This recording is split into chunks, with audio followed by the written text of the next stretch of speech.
Welcome to our webinar today, where we'll be exploring how the public realm can adapt to meet our needs post-pandemic.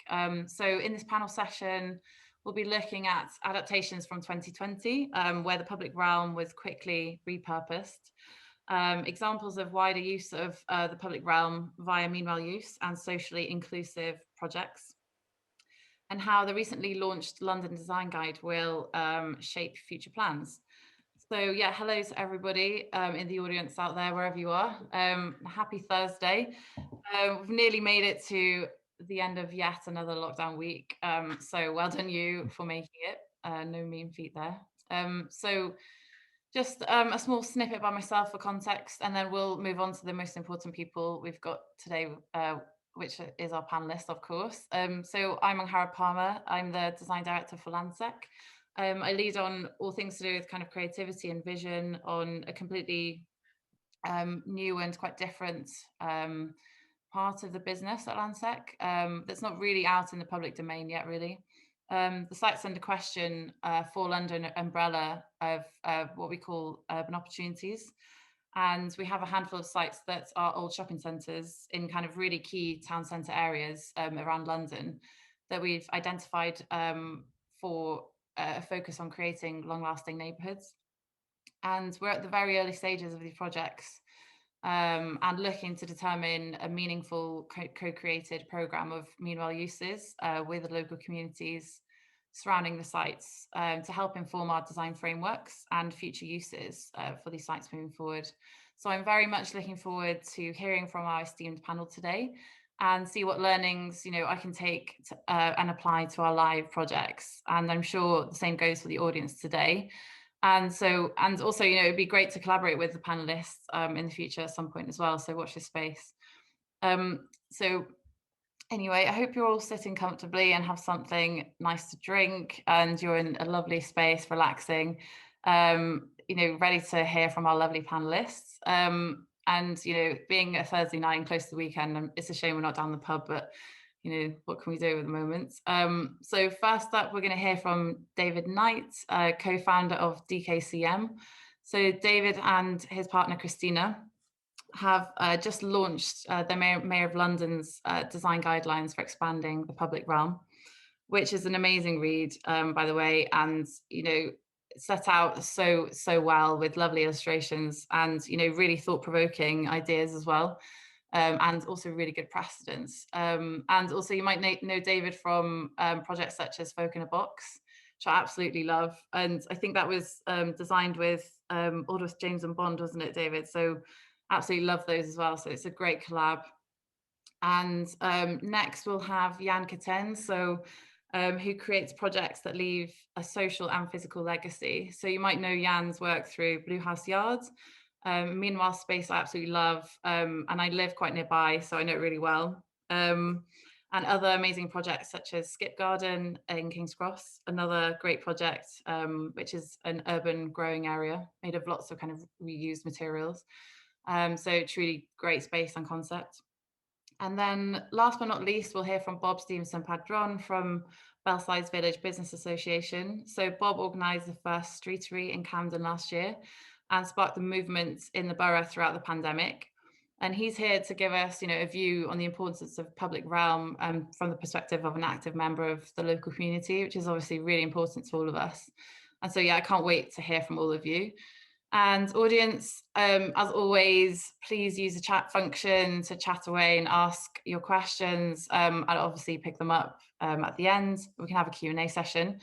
And also do let me know what your kind of favorite public realm spaces are, or if you've got any favorite kind of meanwhile uses that you've been to recently, and any thoughts of kind of how you interact differently with the public realm now post-pandemic, what were your experiences through pandemic using park spaces and external spaces, public spaces. Just share your thoughts. I'd love to hear them. So yes, we're going to start now and go over to David. If you'd like to take over, David, show your presentation. Yep, I'm going for it. Thank you very much. Right, thanks. And it's Yeah, I Really can see nice the to screen. be Lovely. here. Is that working full screen? Yeah, that's it. Thank you. Wonderful. Okay. Um, yeah, I'm really happy to be here and part of this conversation. What I'm going to talk about today is, this book, or kind of two books that we've been working on, just published about a month or so ago, and have been working on um, throughout lockdown, basically, having been appointed to do it by the GLA just before the pandemic struck at the start of all these things. One thing that's worth saying right at the start is that this piece of work was commissioned prior to COVID. It obviously gained kind of significance and purpose with the kind of the pandemic amongst us. But it's and we've tried to incorporate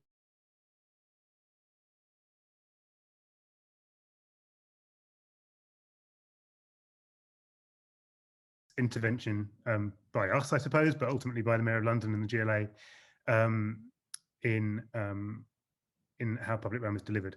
My computer has just told me my connection is unstable. Can everyone hear me okay? I think you broke up for a second, David, but it's okay. Don't worry. Usually quite reliable broadband. Please scream at me if I glitch and I can Yeah, it's fine. switch the phone. Anyway, so we were commissioned by the Regen team at the Greater London Authority to produce this project called Expanding London's Public Realm. We made a design guide, which I'm going to spend most of the time talking about, and also quite a substantial piece of research to kind of back it up and inform it. I'm going to show you a bit of that to start with. What this is being made in relation to is that the new London plan, now published and in use, the 2021 plan, recognises for the first time in London's history that the public realm network of the city is not just a ground level condition. Basically, it recognises that the public realm can extend into our buildings. It can be a three-dimensional condition at podium level, halfway up a building, on top of a building. It can be internal, it can be semi-internal. And I guess there's a recent history of some developments in London. One might think of the Sky Garden or the Garden at 120 by Eric Parry, just to take two examples, which in some way have an idea of publicness kind of entering into the development, let's say, or entering into the building. We were very clear when we started this that that's quite a long-term condition as well. It's not just a new thing. We're very keen to embed this in the long-term history of London, which has always had a complex public realm, which isn't always literally public. The ambition of this was to deliver a really clear and ambitious set of design guidance for use by developers, by designers, by planners, by design reviewers, local authorities, and the GLA to assess really the public value and enhance the public value of these sorts of spaces in developments as they come on stream. So to start with the research, we did a sort of type study, let's say, looking at these sorts of spaces across London. You can see the Sky Garden top left there, which is in a way the most famous example. The kind of the publicness of that, of course, has been criticised on various levels. But we also included a diverse number of long-term examples from the history of the city. So, Waterloo Station Concourse, for example, Granville Arcade in Brixton, which is a semi-internal space which has played a very strong role in benefiting the communities of Brixton over the years. So we looked at these existing spaces. We looked at their openness, their publicness, their accessibility, how they work in terms of their material palettes and their design character. And we looked at their successes and their limitations. This is a kind of what we call a capriccio, a kind of fantasy of all these spaces put together in order to kind of come up with some lessons. And then we also looked internationally. You can see the Market Hall in Ghent there, by Maria-José Van Hee and Rob Rechtendam, and then Brooklyn Grange, which is a functioning community farm on the roof of an existing industrial space in Brooklyn.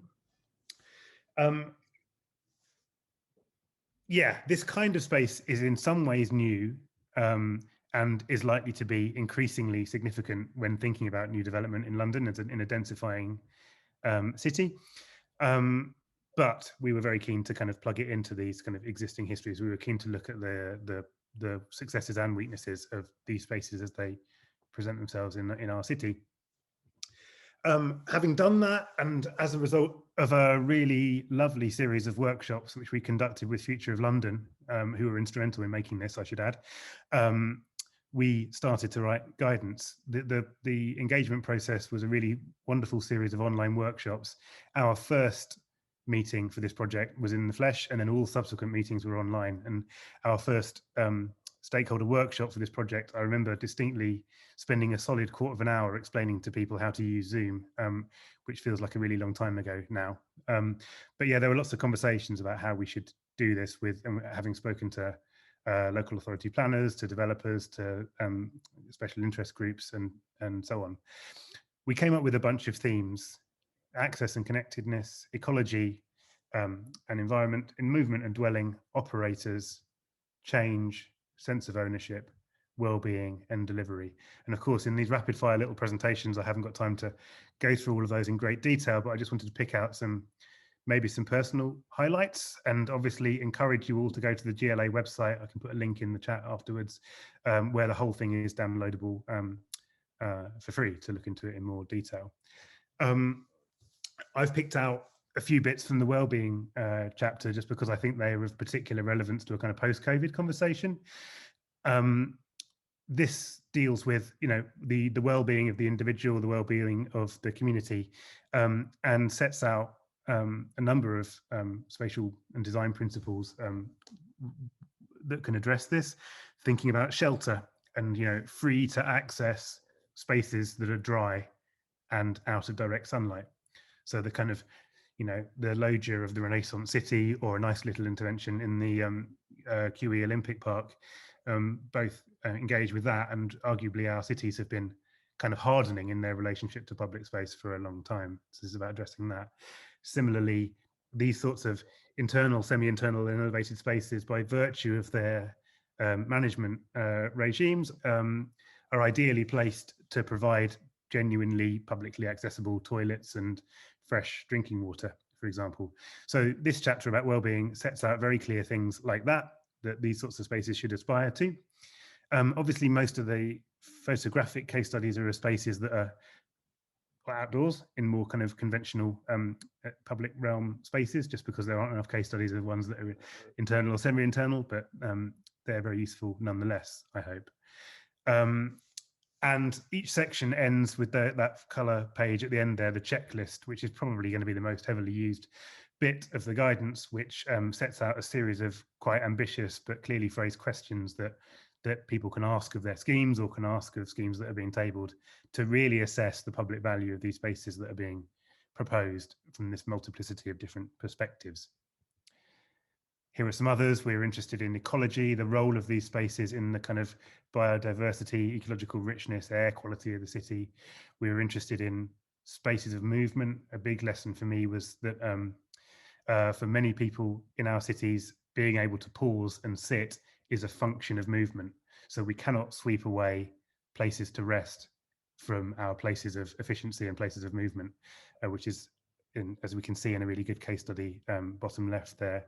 And also a whole bunch of things about continuity of materials and using material palettes and design techniques to ensure that there's continuity with the wider public realm and no sense of exclusivity or alienation.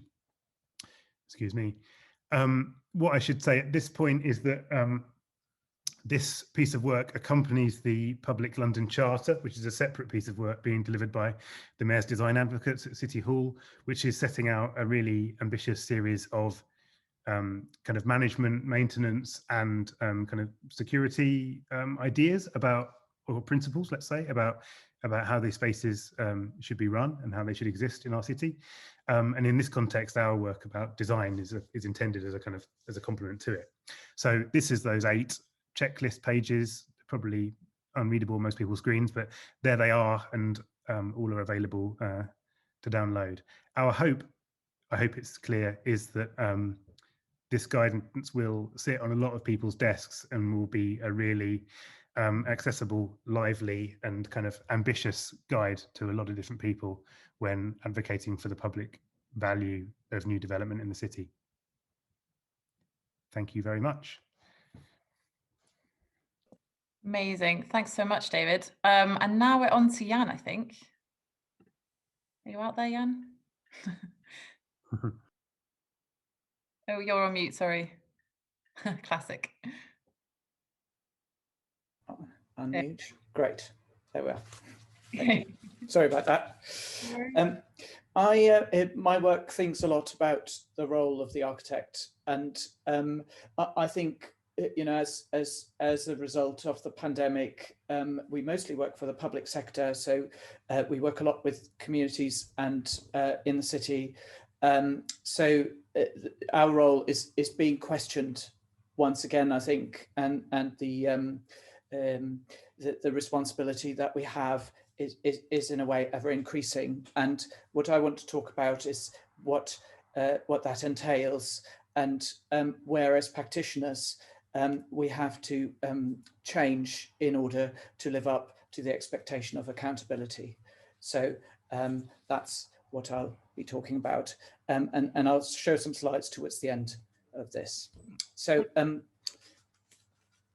important lesson to take away from a walk through London's streets, squares and mews is that the principles of good public space design have not actually changed all that much during the last 200 years. And there have been a number of pandemics in the interim. What has changed dramatically is the method that we use to design public spaces. One dramatic shift occurred back in 1999 when Lord Rogers published UK's Urban Task Force report titled Towards an Urban Renaissance. Amongst other recommendations, the report put a new emphasis on designing for people rather than cars. And it even advocated for involvement of communities in planning decisions. Rogers would have been aware of American theorist Jane Jacobs' work on designing cities.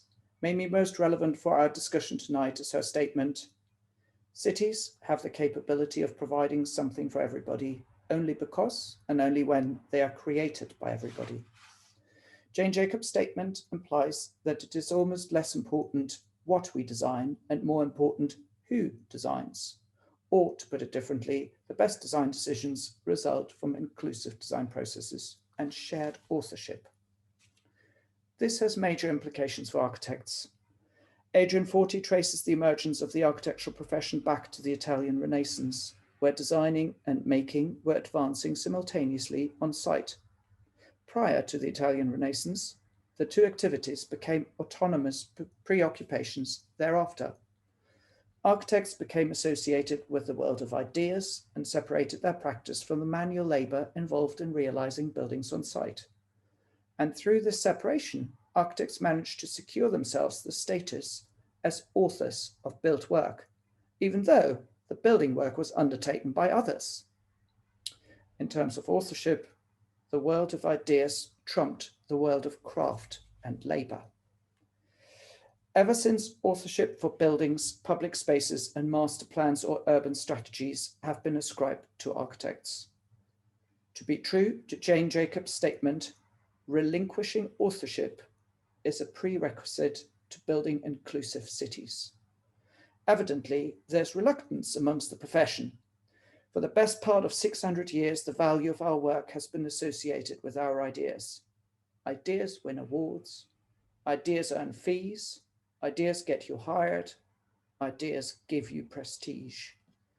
Yet the conflict of interest in which we operate as architects is becoming ever more visible. Having an interest of claiming design authorship prevents us from accepting accountability. Claiming authorship prevents others from doing so and inevitably makes the designs that we create exclusive. Communities are rightly requesting a stake, and the pandemic has heightened people's concern about well-being, air pollution, and public space. Design has finally become a talking point, whether we like it or not. Yet, our awards, our professional bodies, and our schools reinforce the status quo. No wonder the future of our profession is at stake. Or is it? I recently wrote a blog for the British Library, and they asked me to devise a tagline of the one single thing that I thought was most defining for my profession. I wrote, design is everything, designing alone is nothing. One of the most momentous shifts in our profession has been brewing, and the pandemic is providing additional impetus. Even the Architects Registration Board just today issued a practice note to all registered architects in the UK. We must, by law, consider first and foremost the well-being of the occupants of our buildings and put this ahead of any other interests and alliances that we may have. Shocking in a way that this has to be said in the first place, as if it weren't obvious. The way forward for the profession is actually quite simple, and it relies on skills that we already have. Embracing our role as curators rather than designers, as enablers rather than leaders, and putting advocacy for others above a self-serving pursuit of design excellence are some of the priorities that we have to set for ourselves in the future. There's enormous pleasure in supporting others to take spatial agency, using our skills of drawing to give shape and form to people's vision, and our technical expertise to pursue solutions that serve the common good and address the urgency of climate change. I want to conclude with a brief case study which illustrates how this might play out in practice. So I'll share my screen if I can manage. There it is.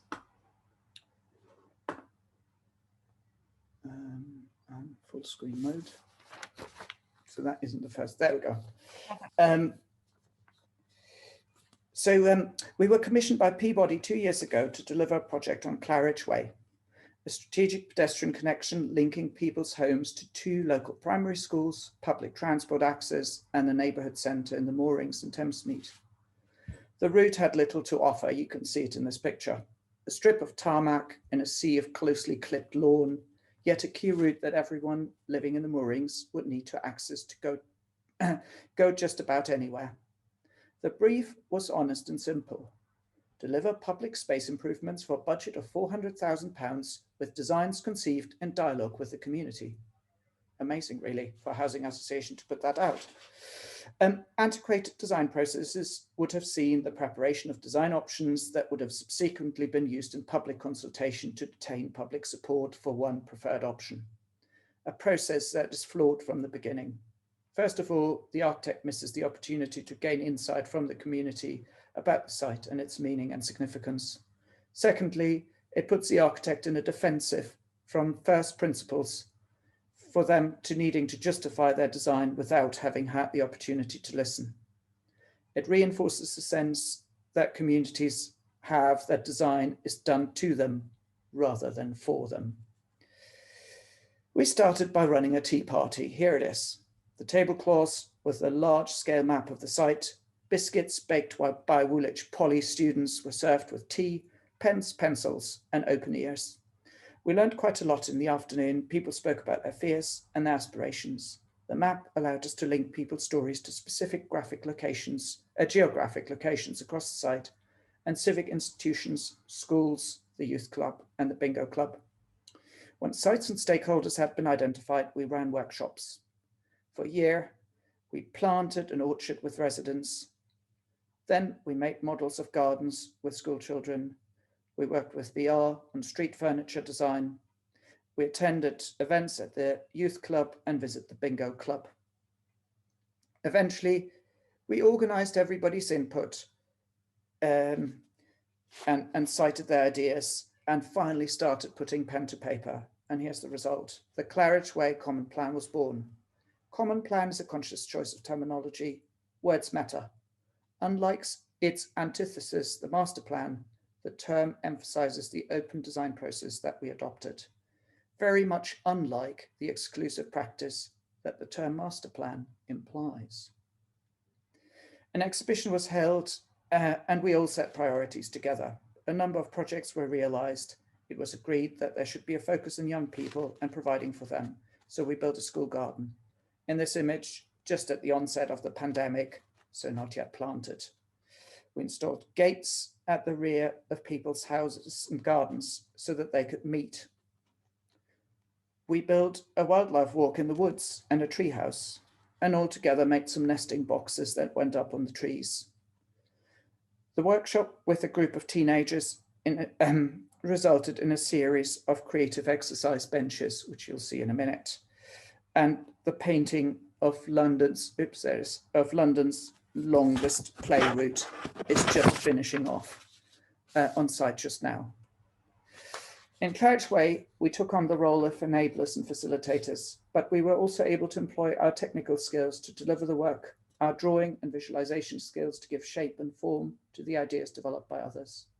The common plan remains a live document, and as other opportunities arise and other ideas emerge, things will change. This project isn't about the physical manifestation of design, which you can probably see from the photographs. It's about the legacy that it's left, the experiences that we've shared with school children and young people and old people and everybody else too. There are other great stories of how a group out there of how a group of university students worked with local stakeholders to build the Skip Garden in King's Cross, how we painted a whole high street with the patterns from fabric patches that residents had donated for that purpose, how we converted a bus into a roving supermarket to bring fresh produce to London's food deserts and bring a sense of community with it, how we are working closely with restaurateurs in one of London's well-known foodie destinations to turn their street into an outside banqueting hall. Good design is our minimum standard. There are thousands of ways to deliver good design, but only one way by which people can take ownership of it. Thank you. I'll stop sharing. Thank you, Jan. That's perfect. Amazing. And Robert, are you ready? Yeah, I'm ready. Thank you, everyone. I'm Bob-Stephenson-Padron. I'm the co-coordinator of the Belsize Village Business Association. Well, first I'll kind of explain what we did, and then I'll tell the story of how we got there. So Belsize Village, it's a relatively affluent area, a conservation area in the borough of Camden, between Hampstead Village, Haverstock, and Finchley Road. Historically not hugely known, but it's always been intrinsically beautiful. It had run into disrepair mainly through environmental issues. So I had moved to the area about 2010. It was still, businesses were doing okay in Belsize Village back then. And then from we believe from demographic decline, from 2014 to 2018, the village gradually saw continuous declines in footfall. And then by 2017, we just saw continuous shop closures. And so today, we only have one high street vacancy left. We're now a town center, whereas before we weren't. And so I'd like to tell the story about how we got there. So the main message I'd say, since it's how we started, which was the living wage movement, is if you focus your community revitalization around something good, many good things happen. So our revitalization started around 2017-18 with me doing a survey about the feasibility of the living wage movement here in Belsize Village. So that's my company, Penrose Care. It's a social care company, is a very well-known living wage advocate. The living wage, to give you an idea, is in London is $10.85 an hour. Compared to the I can't remember what the minimum wage is. It's much less. And when I did that survey, virtually all the businesses told me they couldn't do it because they couldn't just afford it, but they're also on the brink of collapse. So in 2018, myself and another business, Pavone Nail Spa, we met together. We thought, look, we got to create some kind of system where we can, one, stop businesses from collapsing, and then number two, help them get to a point where they can be economically viable enough to pay the London living wage. And so that started, so I split our revitalization into 3 phases. We're in the 3rd phase now. This talk is about the 2nd phase. But it started, number 1, with community building. And we did that through social media. And this is where I will get my presentation up, if I can. In the slideshow. Oh no, I gotta do the. Sorry, I'm not a technological expert here. There we go. Let's see. Okay, great. I can see is that. It there? Okay, good. Yeah, okay, here we go. Yeah. So let me get to. So we start with the really social media. So our main platform is Instagram, and we didn't focus on selling the businesses in Belsize Village. We focused on selling who the people were in Belsize Village, the business owners, then the relevant things to the community, crime, anything going on. And that took about a year of kind of getting the neighboring high streets to know that Belsize Village existed so that they would come to our venues.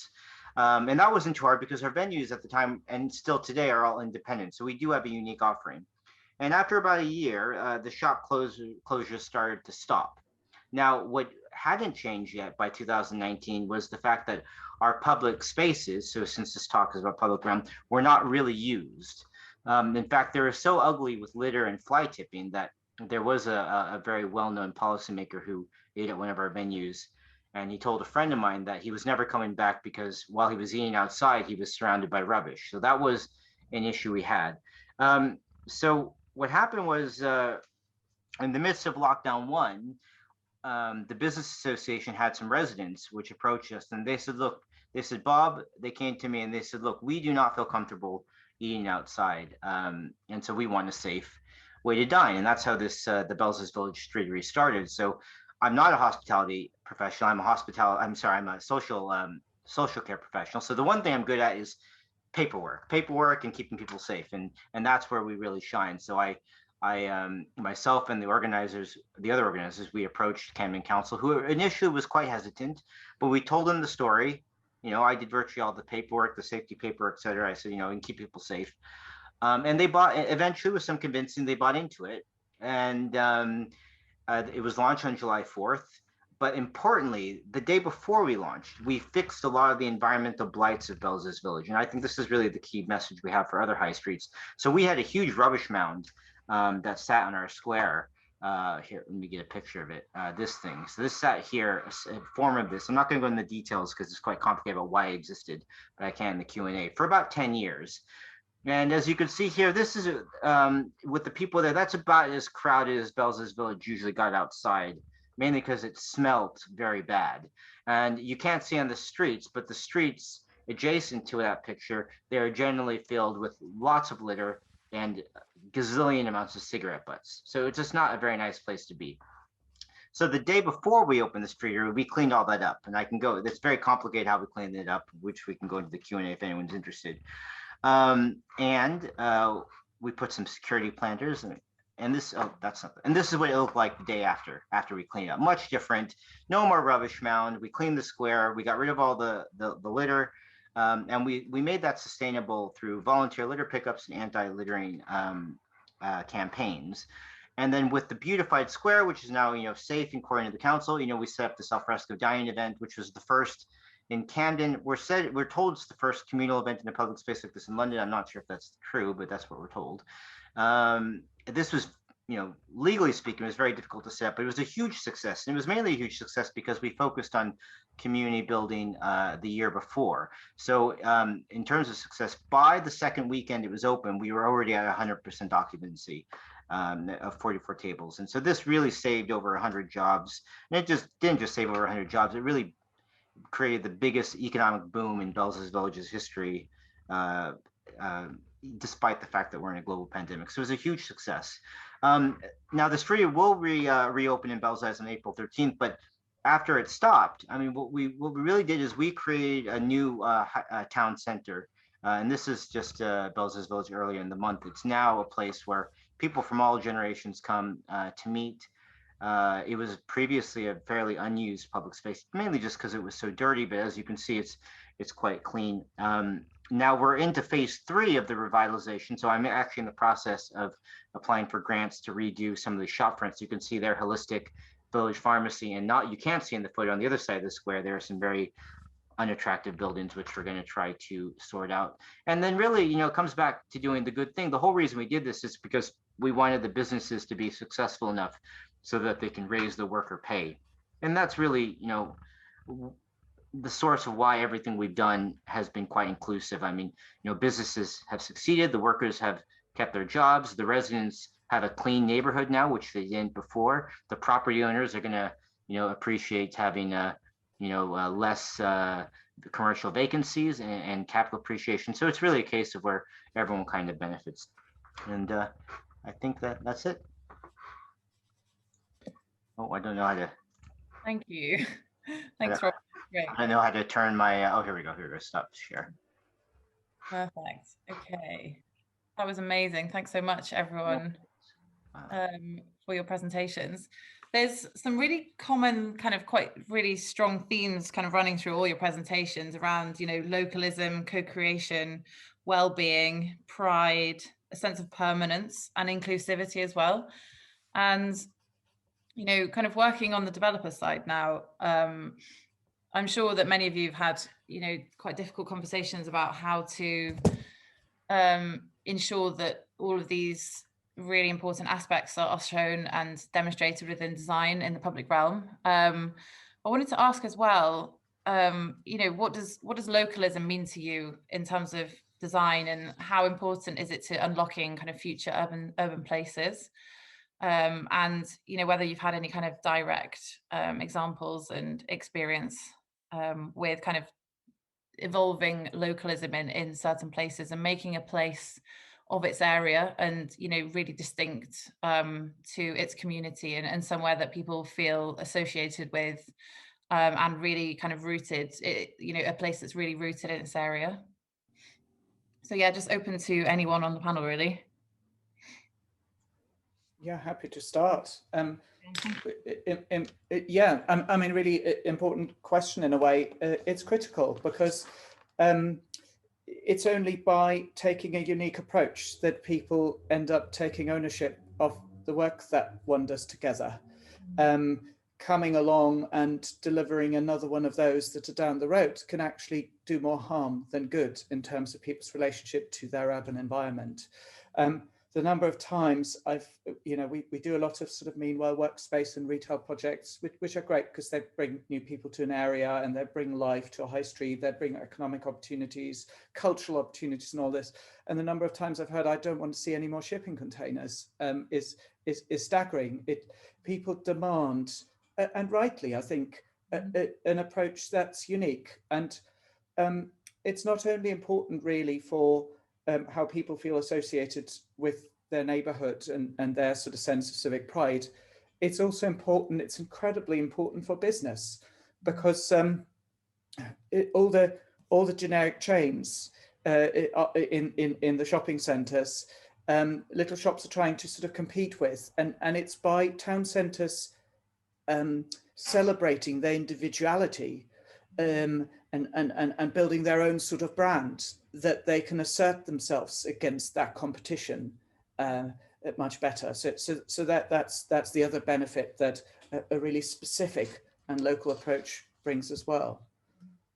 I guess it comes from co-creation as well with the local people, doesn't it? Because, you know, what better way of instilling localism than co-creating it and designing with the people that surround that area to make it kind of truly authentic, rather than applying, you know, a design from someone that doesn't understand the area or hasn't grown up there, or, you know, doesn't understand it like the back of their hand kind of thing. I don't know, David, if you've got anything to add. I mean, echoing Jan's points, pretty wholesome. What's the phrase? Fully.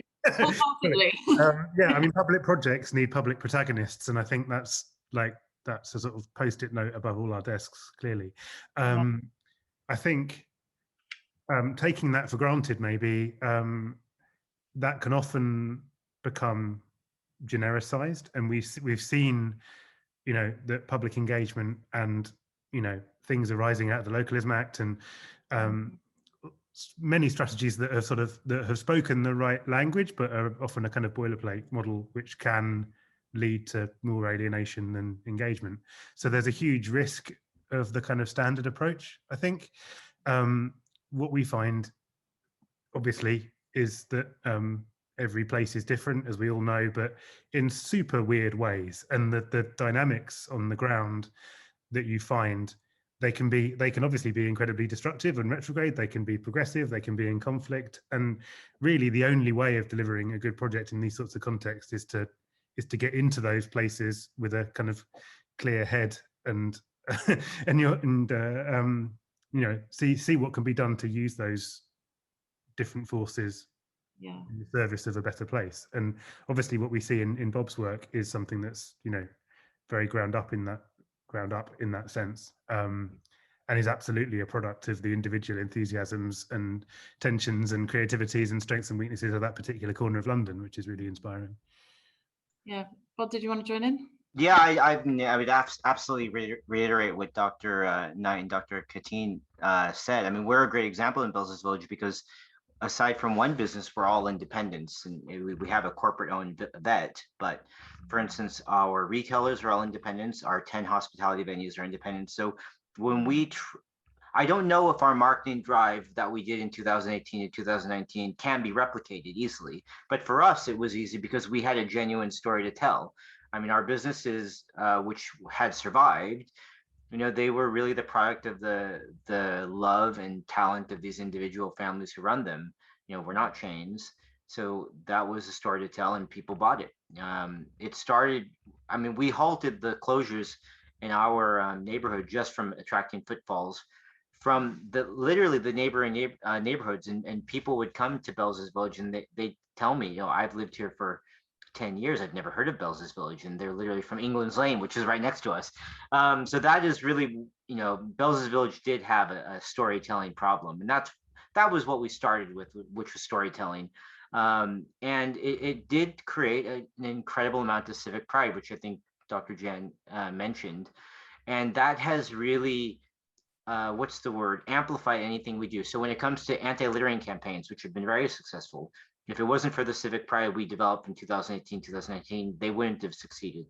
When it comes to saying, oh, please come to this outdoor event to save 100 hospitality jobs, if it wasn't for the civic pride we had developed, people wouldn't have come, because the main customers we had in the summer for the streetery was our local residents who used to go to the West End or other places in central London to dine. So we did have some outsiders. I know we had one family even from Yorkshire, but it was mainly local residents who kept the village alive. And it was about creating that civic pride. One counselor, the counselor actually sponsored the event, Steve Adams, he mentioned recently, he said, the social benefit of the Belsize Village Streetery is enormous, because in the aftermath, whether we're using the space as businesses or not, we created a town center which did not exist before, which was really a tragedy, because it's, as you can see from the photos, it is intrinsically a beautiful area. Just when you have a beautiful area littered with litter and fly tipping, Camden has one of the highest fly tipping rates in the country, you can make a pretty thing very ugly. So I think there's a lot of neighborhoods which could brighten their place just by picking up litter and solving their fly tipping issues, which is very hard. I don't want to go into the details of how we solve the fly tipping issues here. We haven't solved them completely, but it's extraordinarily complicated. Yeah, of course. So essentially early engagement to instill a sense of pride, and then that essentially kind of generates goodness in perpetuity, I guess. It just kind of builds up into more amazing things. Yeah, I mean, we started, like I said, it started with one good intention, raising workers' pay. And now, for 8 years, we only had one accredited living wage employer in Belsize Village, my company, Penrose Care, and now we have 3, and soon we should have 4 or 5. It started with something extraordinarily simple. And we're not a traditional business association. We're not like the BIDS who ran the business improvement districts, speaking of the Localism Act, which ran the other streeteries. We are a volunteer organization. We don't have membership fees. Historically, we were funded by 2 businesses. We have some public funding now. We're more of a civil society group, which is important, because I think if you want buy-in from your community, you need to have inclusive growth strategy. It can't just be the businesses do well at everyone else's expense. And I made this very clear. I'm not a hospitality manager, and I made it very clear to the hospitality owners, the hospitality business owners, and to their staff that if we're going to have an economic boom, it's not going to be an economic boom with a huge mess, which was unfortunately, sadly, the problem with the other streeteries, which they missed that leg. Is you can have an economic boom without it being filthy, right? And that was really our focus, because it would be a vicious cycle if we get a boom and filth, because if you had filth, then people would stop coming. So you can't have the filth. You need this. the waste situation is absolutely essential to solve any kind of economic boom.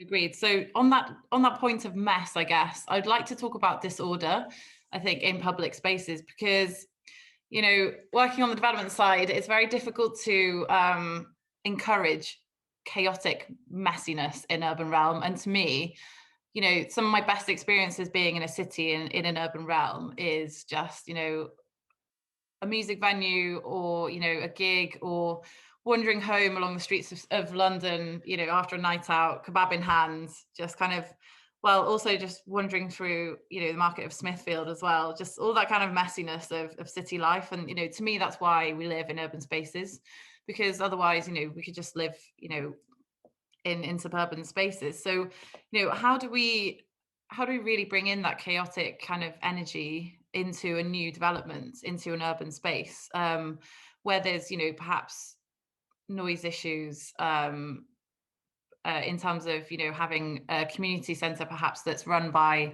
the local area, and there might be a music gig that, you know, can have connotations of attracting antisocial behaviour and mess and chaos. How do we have those really intrinsic spaces that are so key to our cities next to, you know, perhaps somewhere where someone's trying to sleep for, you know, getting up in the morning? I don't know if it's just a question I'm asking everyone that I meet at the moment, because I'm really kind of interested in it. So I don't know if you've got any thoughts on that. Well, you go, David. Thank you. We can definitely tag team it. Communicating and empathy, in short. There's a question in the chat at the moment about kind of being in a place and how local do you need to be and those sorts of things. And I think, in a way, the answer is the same to that as well. I think, you know, I live in a place and exist in it and have opinions about it, and then I go to work and intervene in other places. So, you know, everyone obviously in these design professions is both a kind of a local in a place, and then they're impacting on other places inevitably as part of the work. I've got an experience of being next to a whole array of different kind of community projects of different kinds. And it's amazing how the sort of the same basic activities and, you know, community actions and events and activities can be incredibly obnoxious and hard to live with, and amazing to live next to, simply by dint of how well communication lines are set up. If you're communicating to your neighborhood, if you're sharing even like hard truths, we will be playing very loud music until 11 o'clock on next Sunday. If that is clear, if the, you know, everything is spelt out, it can make no end of difference. And that can, you know, it's complicated, but maybe it's not so complicated. In a, you know, in a complex city, we all have to share stuff like this. We're never living in a perfect bubble where we get everything we want out of our city. We're always in a situation of compromise. Therefore, you know, regular, honest communication is pretty much the best trick. Yeah, excellent. I really agree with that. I want to add another perspective to that, which is we often what we design and how we design is scrutinized to the nth degree, whether it's right. But actually, what we have to become much better at, also in the face of climate change and resource depletion, all of these things, is to design for flexibility, and to be honest and truthful and admit, well, I just don't quite know yet, but let's give it a go, and to be prepared to test new uses and get feedback, and be prepared to be surprised positively and negatively, and change our environment. We have the capacity and capability to do that. And we have, in the last, well, probably centuries, always seen our cities as permanent places. But actually what's been really enriching in the last couple of decades, certainly, is that some of the most interesting spaces and architectures have come through temporary uses of urban spaces, because we have been able to try new things. And this is starting to be used strategically, which is really great. We're working on meanwhile projects with a number of local authorities who genuinely have the ambition to set up business incubators that then ultimately will grow into permanent spaces that are being provided as part of a master plan. And they have the opportunity to try, and they have the opportunity to fail. And we have this expectation nowadays that we can't fail. And that's a real problem, and it's to real detriment. I realize this a lot because I teach at UCL as well. I teach in higher education, and this expectation that everything will always be successful because dear money is being paid for it is part of the story. But we must allow ourselves to fail, and businesses must fail or have the opportunity to fail. Otherwise, they won't innovate. Going down a safe route is never going to make us come up with new uses, new ideas, and new ways of solving problems. So opening our mind to failure, opening our design approach to more flexible solutions that can change, and embracing change as an opportunity rather than as an acknowledgement of failure will be massively helpful. Agreed. And do you think the pandemic, just to bring it back to the key topic tonight, do you think the pandemic has opened up a kind of an alternative way of thinking in terms of developers or local authorities or the community? Because there's been such a huge shift in our lifestyles, and we've all had to embrace change in a way that's just, you know, we never had to have done before in the past. Because I mean, in my personal experience at work, and you know, coming into contact with various kind of governing bodies and local communities, there has been this kind of really sense of radicalization of thinking and approach, and yeah, perhaps not being so afraid to making mistakes. So do you think that is a product of the pandemic, this new thinking? Any of you? I don't know if it's the product of the pandemic. I would say it's just a product of the fact that we have, at least for myself, grown up and live in a democracy. And we have, thankfully, the culture of praise and criticism. And as Dr. Kattein had meant, the culture of flexibility and adaptation. I think, you know, I'm a social care manager by profession. I'm not a town planner. I've learned a lot about planning since I've done this. I don't know anything about hospitality. I mean, I might know a little bit more now, but I'm a very pragmatic person. And when it comes to, you asked, you know, how do you solve the chaos that results whenever you're doing? We don't have any dogmas. We look at people's, you know, speaking of democracy, we look at people's comments, and we look at, you know, we try to develop a very surgical understanding of what's causing the problem and try to solve it. For example, when we solved the waste problems we had, it involved moving one waste collection. We have 3 waste contracts here in Belsize Village, one of them to 11 p.m. So how it works is the shops which are not hospitality, they have their waste collected from 7 to 10. The shops which close after 11, they have them collected from 11 to midnight. That was how the original setup was. But what happened was that one late waste collector, because that's when all the other restaurants close, they were normally coming from 2 to 3 a.m. And so we had one family that constantly complained, and rather than be like, oh, well, you know, screw you, you know, I listened to them. I was like, okay, well, and I explained to them what the waste contractor told us. They said, we cannot do an 8 a.m. collection. It's impossible. But because that resident threatened to sue the waste company, they then called me and said, Bob, we'll do an 8 a.m. collection. I was like, praise the Lord. So I do agree with Dr. Jan that you just got to listen and solve the problem. I mean, every problem is different. Every neighborhood's different. You know, I can't remember which panelist said, you know, yeah, you might have very loud music. It might work for some neighborhoods. It definitely wouldn't work here. I mean, we had a spontaneous opera singer come during the summer, and I thought, okay, let's just leave them. You know, let's let them sing on the square. And then speaking of communication, we have open communication to virtually everyone here in the neighborhood. You know, within 30 minutes, 2 complaints. You know, what the hell is that? Because opera's loud, and they didn't. People can hear us from around the other block. And then I asked him politely, I said, look, you know, I'm very sorry. Can you, you know, cut this out, you know, 15, 20 minutes? And that told us we're not the neighborhood for opera singing in the square. Yeah, so it can work side by side. So culture and noise and chaos can work side by side with, you know, homes, but it just needs to be communicated essentially. So we've got some questions on the panel, from the audience as well. So I think Jan and David are busy answering, but I thought we'd just kind of bring it into the conversation, typing away. So we've got Jenny, thank you for your question. We've got, how important is it for the enabler architect designer to be a part of the community in which they are working, i.e. local? Oh, that's a really good question. I think Jan, I think you've both answered those actually. So Jan, you're on mute. Yeah, well, I actually think it's really beneficial to come from the outside, because you can listen afresh and you can look afresh.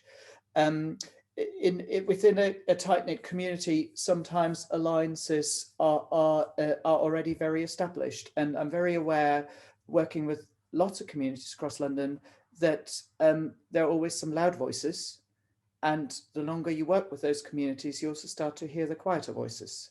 And you know, having that knowledge and being aware of that, you know, makes it really important that one doesn't forge alliances only with the loud voices. And even there are sometimes voices that purport to represent others. And that isn't really true once you dig further. So we have that responsibility, and coming from the outside, it's much easier to live up to that responsibility. Of course, you still need to be prepared to listen and to learn about the area that you become active in. And ultimately, you have the opportunity to become part of that community in one way or the other. But I think it's beneficial initially to come from the outside. David, should we move on? I mean, I would agree. Obviously, there's tremendous potential to bring lessons from your own past work to bear on a place, or from, you know, expertise gained from, you know, existing internationally and understanding what's going on in different places. Inevitably, given where what we've been talking about, the capacity to work out what's going on in a place, understand the power dynamics, understand what's already happening, what could happen if only someone were to move a door. You know, all of these things are skills.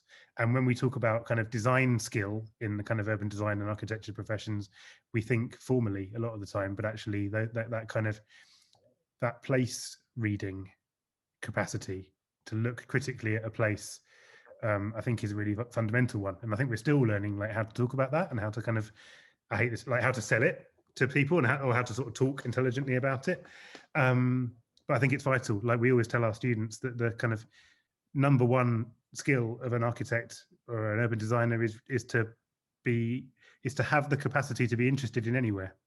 Yeah. And just like wherever you get plonked on the earth, there's just interesting stuff going on, or there could be, and you need the skills to kind of work out where you can be useful in that context, and where, you know, where all of our skills can have value. Yeah, agreed. And curiosity as well. And as Jan said, I think Jan said earlier, pens, pencils, and open ears. I really like that. That's exactly what it's about. There's quite a bit of chat about your banqueting hall. Jan, do you want to just give, we've got 1 minute left, so I don't know if you want to just kind of plug that a bit. Well, just very briefly, I mean, really impressed, Robert, to see your project. Obviously, we've been working with traders in Drummond Street who are very much affected by HS2 wax, and having lost almost the entirety of their customer base just before the pandemic, because all the buildings where customers used to come from have been demolished for the railway works, and nobody really thought about the little businesses. So we've been working with them, and we secured funding for them, and we're in the process of turning Drummond Street into Street Tree, and we've already made a whole wonderful sort of modular seating areas that will take up all the car parking spaces with little roofs over the top that are illuminated. So it's going to be a bit like a banqueting hall down the street. And as soon as HS2 have stopped digging up the road, they'll be installed. And hopefully we can rival your amazing Belsize Village project a bit further south. Well, I love the area. I was literally just at Mestiza, which is right next to Drummond Street, before I came to the talk. Yeah. Serendipity. Okay, so the time is up, I think. So yeah, I'd just like to say a huge thank you to the panel. It's been amazing to get to know you and discuss the future of our urban spaces, and also to the audience as well.